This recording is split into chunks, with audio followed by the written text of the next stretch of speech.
বাজুস যেভাবে স্বর্ণের দামটা নির্ধারণ করে, আমাদের যে বুলিয়ন মার্কেট আছে সেই বুলিয়ন মার্কেট থেকে আমরা একটা গোল্ডের রেট প্রতিদিন পাই। বুলিয়ন মার্কেট থেকে সেটা সম্পূর্ণ ভিন্ন। বাংলাদেশ পোদ্দার সমিতি তারা একটা রেটে গোল্ড বিক্রি করেন। সেই তেজাবি স্বর্ণটা আমাদের আসলে মূল সোর্সটা হচ্ছে বাংলাদেশের জুয়েলারির তেজাবি স্বর্ণ। তো তেজাবি স্বর্ণের যে মার্কেটটা আমাদের প্রতিদিন থাকে সেটার উপরে বেস করে আমাদের আসলে রেটটা প্রতিদিন পরিবর্তন করা হয়। এবং আপনারা জানবেন যে বাজুস এটার জন্য নিরলসভাবে কাজ করে যাচ্ছে।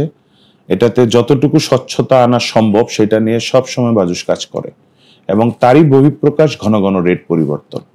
আপনারা রিসেন্টলি দেখেছেন আমরা একদিনে রেট চেঞ্জ করে বিকেলেও আবার রেট চেঞ্জ হয়ে গেছে। যখন দেখা যাচ্ছে আন্তর্জাতিক বাজারে রেটটা কমে গেছে, আমরা সাথে সাথে সেটা সমন্বয় করে বিকেল 4টাতেও আমরা সেই রেটটা কার্যকর করে দিছি। কিন্তু বাড়ার ক্ষেত্রে দেখবেন যে আমরা কিন্তু অবশ্যই কিছুটা দেখে আজকের রেটটা আমরা কালকে গিয়ে সেটা রেটটা নির্ধারণ করে ইমপ্লিমেন্ট করি। কিন্তু কমারও যখন সময় হয় তখন অবশ্যই আমরা চেষ্টা করি যত দ্রুততা এটা কমিয়ে কাস্টমারদের মধ্যে সমন্বয় করা যায়, আমরা সেইভাবে করি রেটটা সবসময় নেব। এবং মানদণ্ডের ব্যাপার যেটা বললেন, মানদণ্ডটা হচ্ছে আন্তর্জাতিক বাজারে যেভাবে গোল্ডটা বিক্রি হয় বাংলাদেশ ঠিক সেম একইভাবে সেইভাবেই গোল্ডের সমস্ত মানদণ্ডটা মেনটেন করে। আপনারা জানেন যে আমাদের অলংকারটা অ্যাকচুয়ালি যেটা গোল্ডের পিওর গোল্ড সেটা ডেফিনেশনটা হচ্ছে 24 ক্যারেট দেওয়া হয়।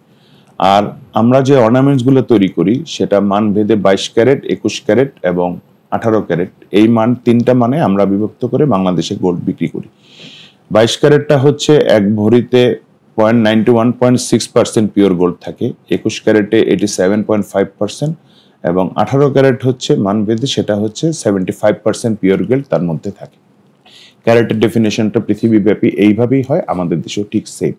এবং মানের দিক দিয়ে এখন আমরা বর্তমানে আমাদের দেশের কারিগররা আপনারা জানেন যারা হাতে তৈরি অর্নামেন্টস তৈরি করে তারা খুবই তাদের হাতের কাজের সুনাম পৃথিবীব্যাপী রয়েছে। কিন্তু আমরা সরকারি সহায়তা বিভিন্ন কারণে র ম্যাটেরিয়ালসের অপ্রাপ্যতার কারণে অনেক সময় আসলে আমরা বাইরে এক্সপোর্ট করার মতো কোনো অপশন এখন পর্যন্ত করতে পারছি না। আমরা চেষ্টা করছি সরকারের বিভিন্ন জায়গায় আমরা এটা নিয়ে আমাদের বাজুসের পক্ষ থেকে এগুলা করার জন্য সরকারের সহায়তার জন্য আমরা তাদের কাছে আবেদন করেছি। তারাও আমাদেরকে বলেছেন তারাও আমাদের সাথে সহায়তা করতে চান। এটা নিয়ে কাজ চলছে, আশা করা যায় সামনে আমরা ভালো কিছু পাবো। এবং এই মানের ক্ষেত্রে আপনারা জানেন যে এখন বাংলাদেশে আন্তর্জাতিক মানের হলমার্কিং সেন্টার হয়ে গেছে অনেক। আগে যেগুলো প্রচলিত যেভাবে গোল্ডের মানটা পরীক্ষা করা হতো তখন স্বর্ণ ব্যবসায়ীরা আপনারা জানেন কোষ্টি পাথর দিয়ে ঘষে পরীক্ষা করে তাদের একটা আইডিয়ার উপরে স্বর্ণের মানটা বোঝা যেত। কিন্তু এখন কিন্তু আমরা মেশিনের সমন্বয় ঘটিয়ে এই ধরনের ল্যাব দিয়ে সম্পূর্ণ গোল্ড সেক্টরে এই মানগুলো আমরা একদম মেশিনের মাঝে সম্পূর্ণভাবে একদম আন্তর্জাতিক মানের মতো করে সবকিছু করে ফেলতে পেরেছি। এবং আমাদের দেশের তৈরি গহনা উন্নত বিশ্বের যে কোনো দেশের তৈরি গহনার সমতুল্য, এটা আমরা বলতে পারি।